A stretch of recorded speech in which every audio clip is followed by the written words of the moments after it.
G'day, here's a few pieces of Boulder Opal from central Queensland, rules in millimetres, materials being wetted.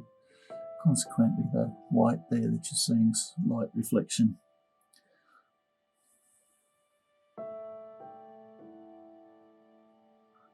Okay, I've gone in a bit closer so you get a better look.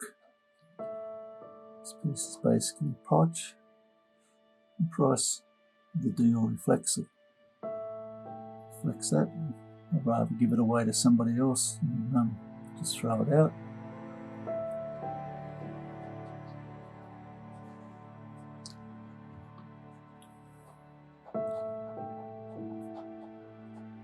Clay material still on the top of that. Whether it cleans off a bit more, I'd like to think it might.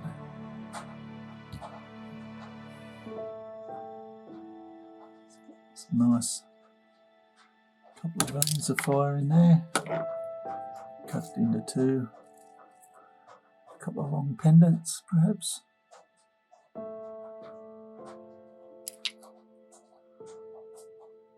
Picture stone.